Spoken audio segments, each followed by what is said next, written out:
Hi everyone. So this is Let's Talk with Devsulbi Yaduvanshi, and today I have with me a very illustrious young man.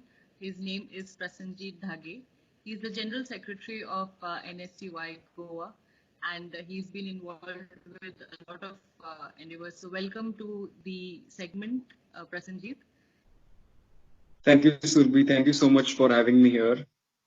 Yeah, so can you quickly just talk about what you've been doing, and you're also a law student in Salgaonkar College, if I'm not mistaken. So Yeah. can you briefly talk about yourself and what you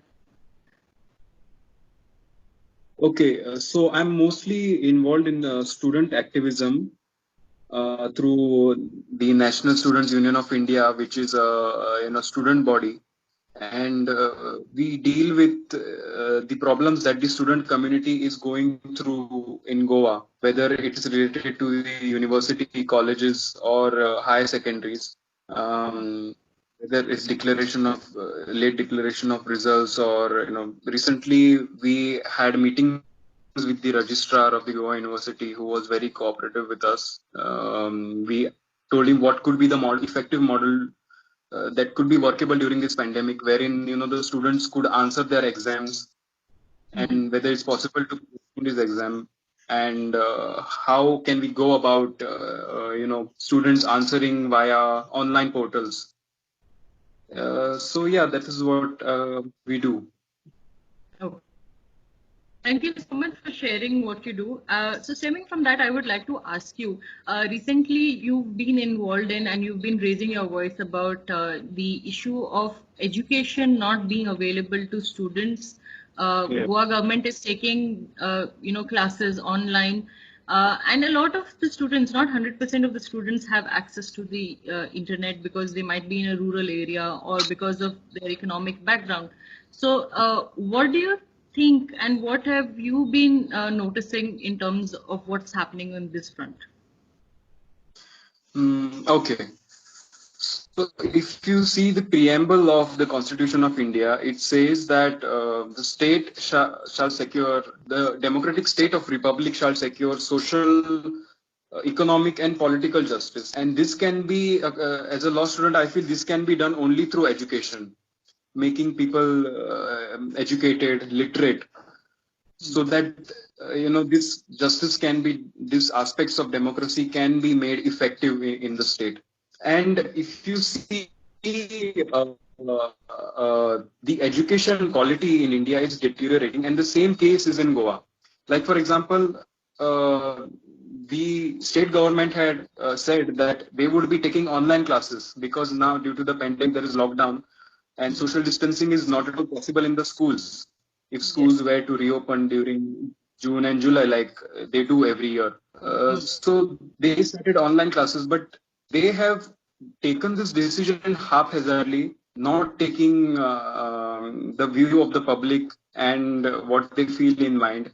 Because according to National Survey Sample Office, only 23% of the household in India have internet access. So what about the rest of the people? Hmm. Uh, so there might be brilliant kids who come from villages, who are very curious, but just by the reason that they don't have accessibility to the online classes, they are not able to study. So the Yes. state government initially said that they would be taking online classes, and when it was not possible, they realized that more and more students are coming out, and the parents are also complaining that they don't have accessibility to education over online, as well as they have network issues, and some of them come from very remote areas. That is when they withdrew this and said the online education is not compulsory. Okay, so if it is not compulsory, then what is the remedy? What is the solution to this? You just can't tell people that education is not compulsory. So if you don't want classes, then don't take. This is not the solution. And we are talking about education over here, which is one of the most important factor for any country to progress.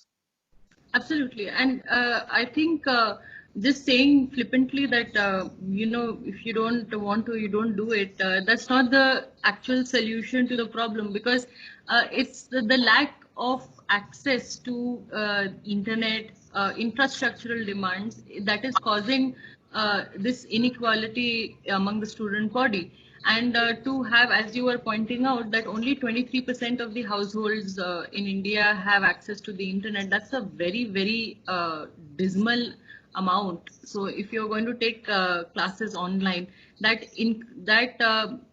basically says the fact that if you are poor, or if you're from a rural background, then God help you. It's in that Yeah. sense. So coming to the second point that I want to make, and the question that I want to put to you is that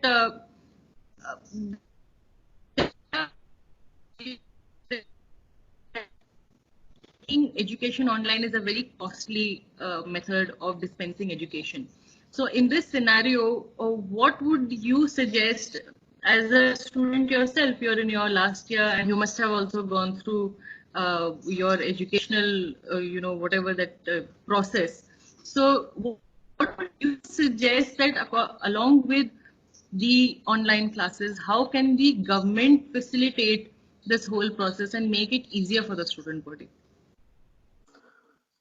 So we can provide with a mechanism, the government can come out with a mechanism wherein they can broadcast these classes for various standards for high schools and schools and colleges on channels like Doordarshan, which is a state channel, and you don't need to spend money separately to subscribe to this channel, unlike Hmm. the other channels that people watch. This comes free of cost. So Hmm. what they can do is they can allot each slot every day for different class, and they can at the same time they can provide hard copies to the students to whom online learning is not easily accessible. So through this mechanism of TV, because TV is available to almost everyone, everybody has access to TV, even slum areas, no matter how poor a person is, they have a TV in their house, Hmm. and Doordarshan to everybody has.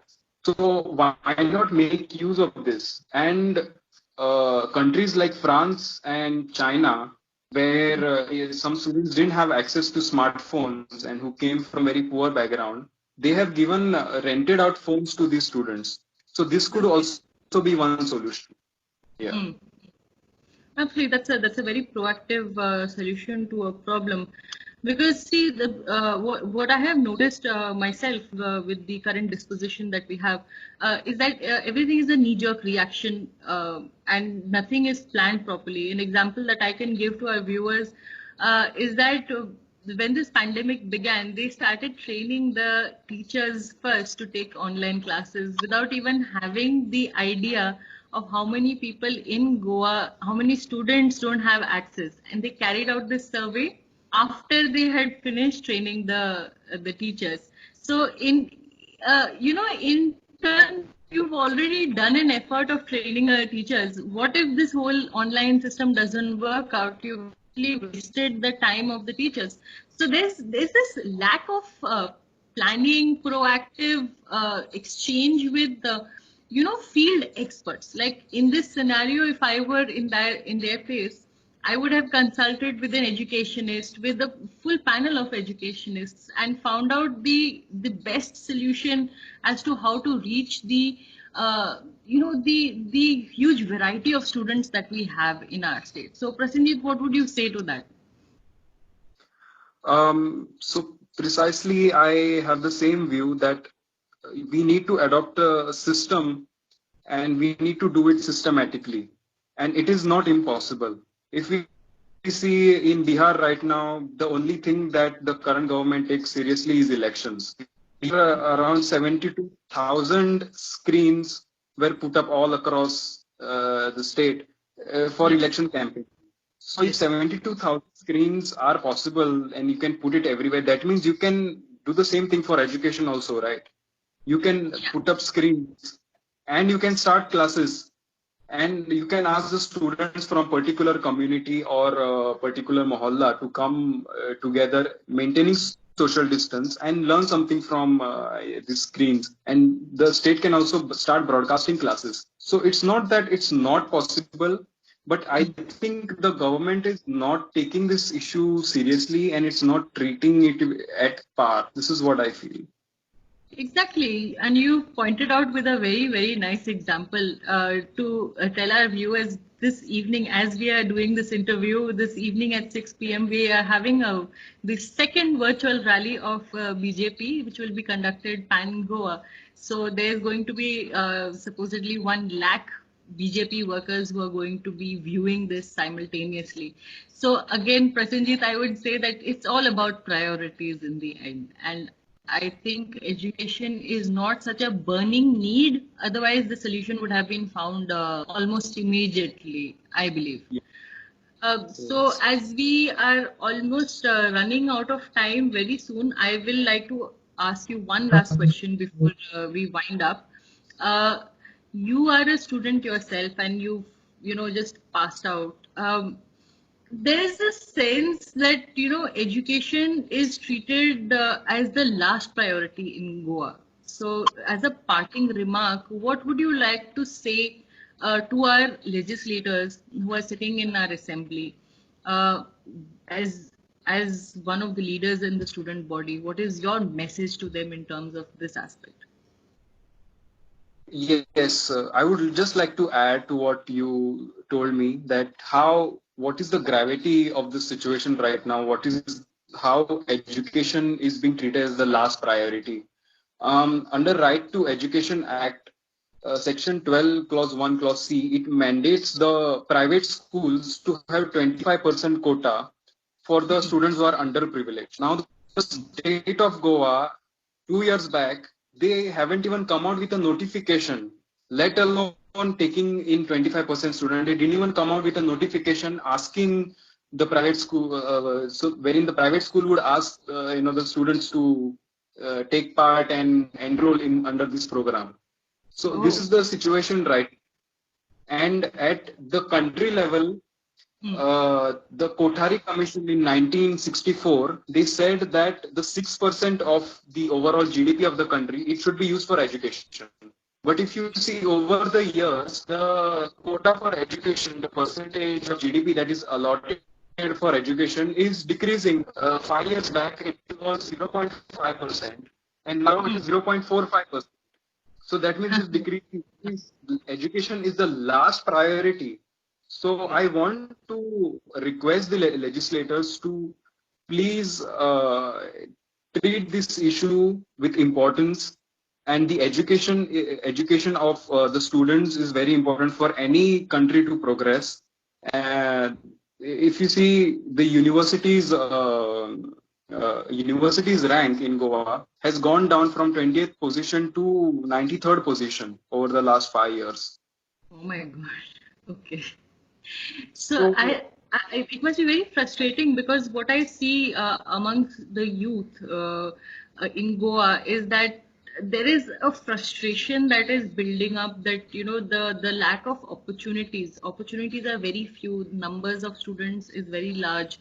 Whatever opportunities come, you're not getting.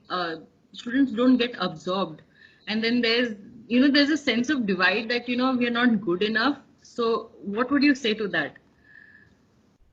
I didn't understand. Can you elaborate on your question?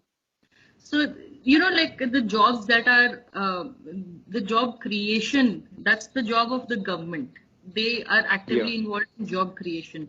Whatever little they are doing, the jobs that are created, a lot of the Goan youth feel that they don't get these opportunities, or they are, somewhere they're lacking. There is a gap between the education that they receive and the industry, what it needs once they get employed by somebody. So as a student, what are the I would like to say that the challenges that you face, or whatever you speak to your peers, what do they say about this aspect? If you see overall, India doesn't have one university which will come in the top 200 universities of the world. So this is where India stands right now. And as you said, the gap between what they are teaching in the colleges and universities and what industries are demanding is very wide. So Yes. somewhere we need to have a structure. We need to have education and classes and courses which will bridge this gap between what the industries want and what the colleges and the universities are teaching. So Absolutely. first we need to start improving the basic uh, education structure, trying to make education easily accessible to everybody, and then from there on we can move on to making education more uh, you know as which can help the industries also, and try to bridge the gap between the industries and the colleges and universities, which is ever more widening day by day. Absolutely. So thank you so much. We've come to the end of our interview. Prasenjit, I would like to thank you from the bottom of my heart to be here and share your views about what's happening, especially regarding the classes that are going online in Goa at the moment. So for all our viewers, this was Prasenjit Dhage. He is the General Secretary of NSUI Goa. And make sure you share, you like, and subscribe to our channel, and you talk about issues that matter. So thank you once again, Prasenjit, and we'll sign off for now. Thank you. Thank you.